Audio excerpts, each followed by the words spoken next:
Ciao, sono Anna e questo è My Italian Circle. Sono andato o ho andato? Le tagliatelle le abbiamo mangiate o le sono mangiato? Sei nuotato in piscina o hai nuotato in piscina? Ha piovuto tutta la notte o è piovuto tutta la notte? Ma come si fa a scegliere essere o avere?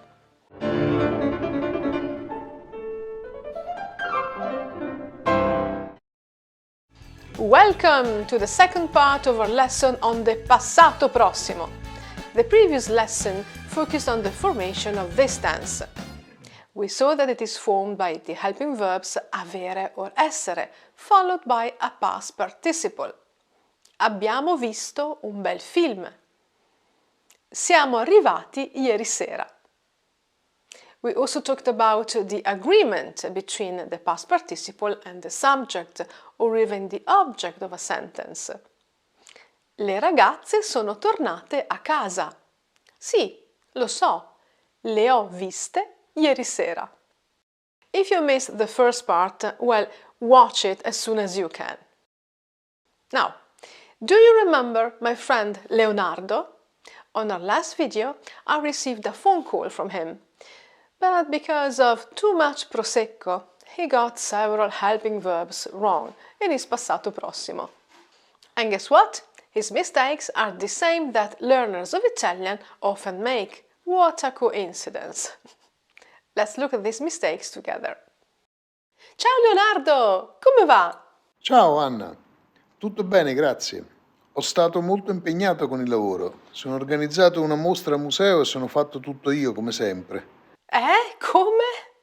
Ma sì, sono parlato con molte persone, ho stato all'inaugurazione, anche i colleghi sono stati bravi, ma alla fine sono fatto tutto io. Ah, ho capito. Hai fatto tutto tu. Certo, sono anche bevuto molto prosecco. Ah, hai bevuto anche molto prosecco. Molto.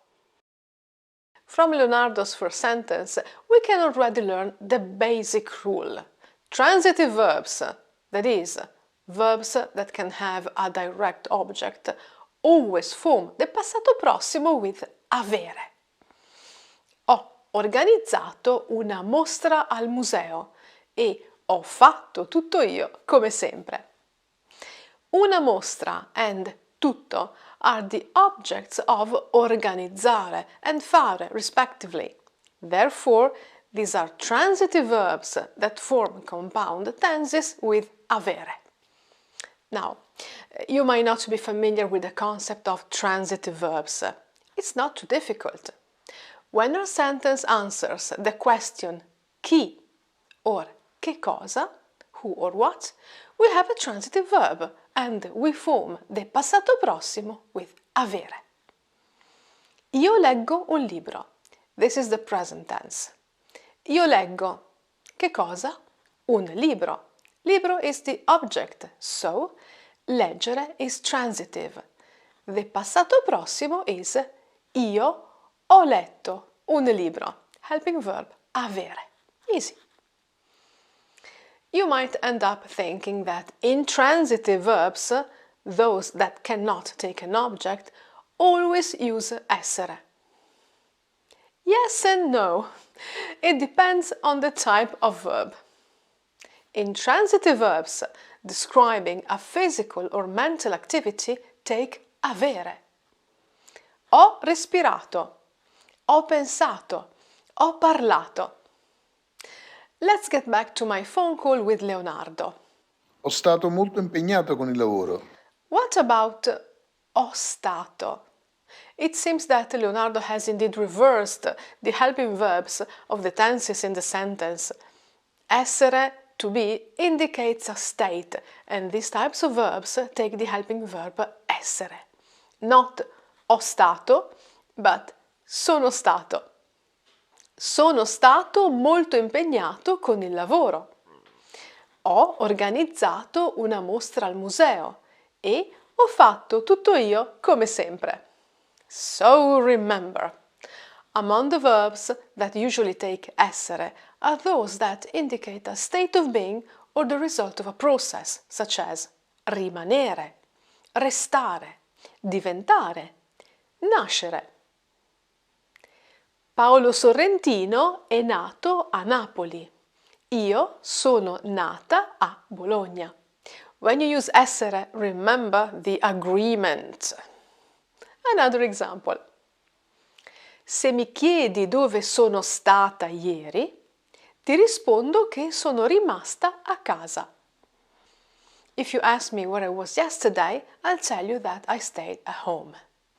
With the help of Leonardo, we have seen that there are two main important rules to keep in mind. Transitive verbs take avere. Verbs that indicate a state of being or the result of a process usually take essere. Let's move on and add one more piece to the puzzle. The vast majority of verbs of movement also take essere. So, a sentence like Yesterday I went to Venice in Italian is Ieri sono andata a Venezia. Andare is a verb of movement, so we have to use essere. Io sono andata, lui è andato, le ragazze sono andate, and so on. This rule seems simple enough, but watch out!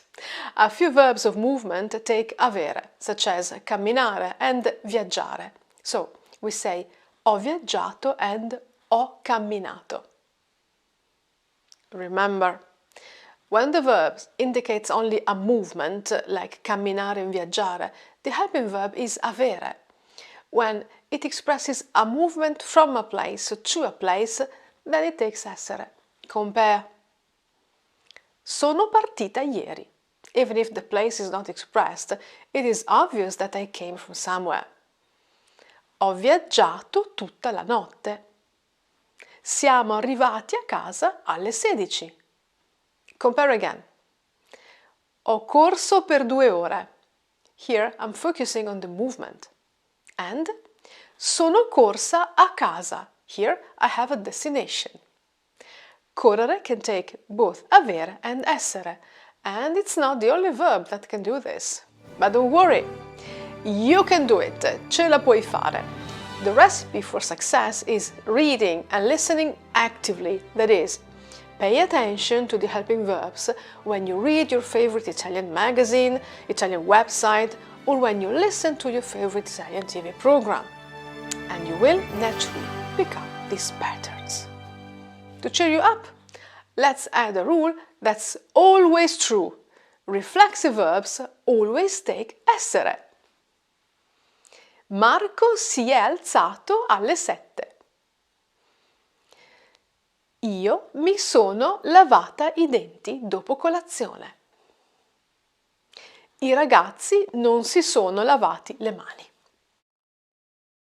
Finally, what about the weather? Freedom!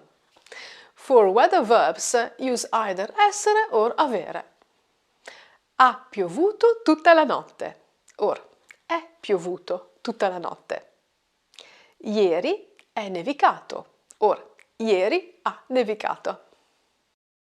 I know this sounds like a long list of rules that you may find difficult to remember, but it pretty much sums up what you need to know to form the passato prossimo correctly.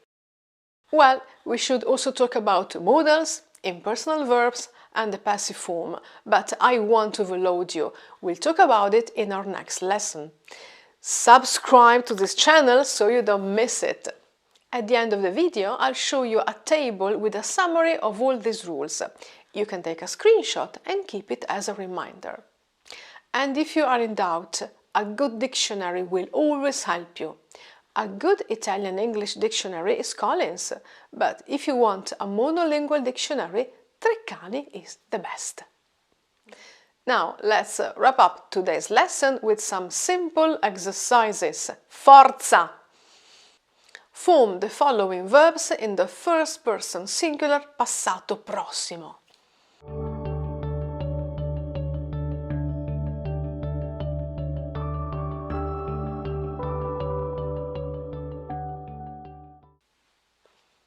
Sono arrivato, sono arrivata. Arrivare is a verb of movement. Essere. Ho aspettato. Transitive, avere. Ho camminato.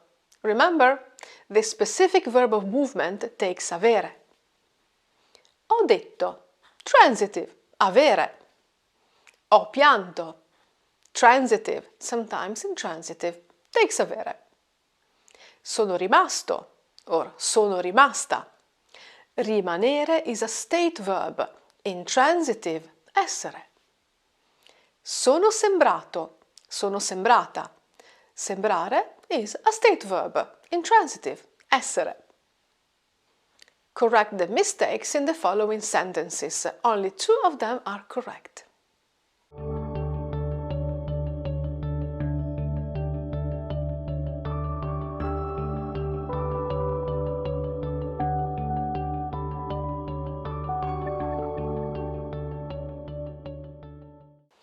Write your answers to this exercise in the comments. I will correct them one by one.